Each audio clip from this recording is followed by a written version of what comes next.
السلام علیکم دوستوں میں امید کرتا ہوں کہ آپ سب خیریت سے ہوں گے۔ لوئس اگاسس کمرے میں آئے اور سامنے ایک پانی سے بھرا ہوا جار رکھ دیا۔ اس میں ایک مچھلی تیر رہی تھی۔ اسٹوڈنٹ نے کہا یہ تو سن فش ہے۔ لوئس نے کہا مجھے پتہ ہے، اور کہا کہ تمہارا یہ کام ہے کہ بنا اسے چھوئے اور چوٹ پہنچائے اس کے بارے میں لکھو۔ لوئس نے کہا جب تمہارا کام ہو جائے تو مجھ سے ملنا اور پھر میں تم سے سوال کروں گا۔ آج صبح پوسٹ گریجویٹ یہ سوچ رہا تھا اسے دنیا کے جانے مانے بائیولوجسٹ کی دیکھ ریکھ میں ریسرچ کرنے کا موقع ملا ہے، پر ابھی انہوں نے مجھے مچھلی دیکھنے کے لیے بٹھا دیا۔ اسٹوڈنٹ نے پھر 1 گھنٹہ لکھا اور جب اسے لگا کہ اس کا کام مکمل ہو گیا ہے تو وہ پروفیسر کو ڈھونڈنے نکلا۔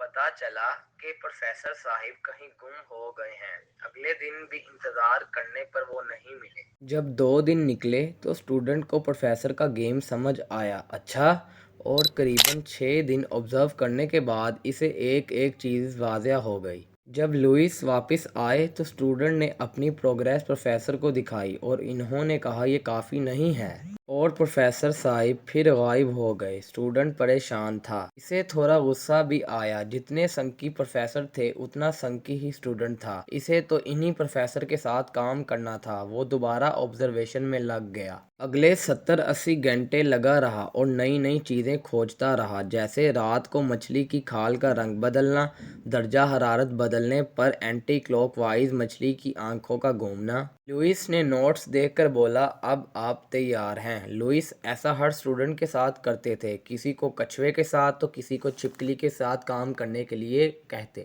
دوستو بات تو یہ ہے کہ اس کام میں تھوڑا وقت تو لگتا ہے، لیکن ہر اسٹوڈنٹ اس کام میں کامیاب ہو ہی جاتا تھا۔ سوامی وویکانند کہتے تھے education is the manifestation of perfection already present in man۔ انسان کی طاقت اس میں چھپی ہوئی ہے اور اس کا اجاگر ہونا ہی اس کی ایجوکیشن ہے۔ کسی بھی ڈگری میں کامیابی پانے کے لیے ضروری ہے کہ آپ کا نظریہ تیز ہونا چاہیے۔ جیسے ایک اچھا ڈاکٹر دور سے ہی دیکھ کر اپنے مریض کو پہچان لیتا ہے اور اس کی بیماری کا اس کو بتا دیتا ہے۔ آبزرویشن کا تعلق کسی پروفیشنل ڈگری سے نہیں، بلکہ اس کا تعلق آپ کے نظریے سے ہے جو آپ روزانہ سیکھتے ہیں اور دیکھتے ہیں۔ ایک ویٹ لفٹر کہتے ہیں کہ میں 5 سال ایک ہی ایکسرسائز کرتا رہا اور زیادہ وزن نہ اٹھا پایا۔ پھر ایک دن مجھے سمجھ آئی کہ میں تو چھوٹی چھوٹی باتوں کو نظر انداز کر رہا ہوں، جیسے ڈائٹ وغیرہ۔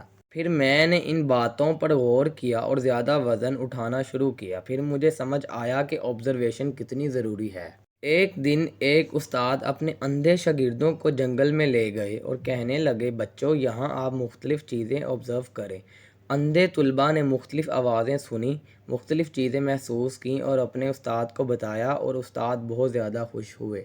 دوستو ہم انسان ایک ایسے معاشرے میں رہ رہے ہیں جہاں ہم چھوٹی چھوٹی چیزوں کو نظر انداز کر دیتے ہیں اور اپنی کامیابی کسی بڑی چیز میں ڈھونڈتے ہیں، مگر دوستو اگر آپ ان چھوٹی چھوٹی چیزوں کا خیال رکھیں گے تو آپ کو پتہ چلے گا کہ انسان کی کامیابی تو ان چیزوں میں ہی ہے۔ اس لیے دوستو میں آپ سے اپنا پرسنل ویو شیئر کرتا ہوں کہ انسان کی کامیابی اس کی چھوٹی چھوٹی چیزوں کو آبزرو کرنے میں ہی ہے۔ دوستو اگر آپ کو ویڈیو پسند آئی ہو تو ویڈیو کو لائک، شیئر، کمنٹ اور چینل کو سبسکرائب کریں۔ شکریہ۔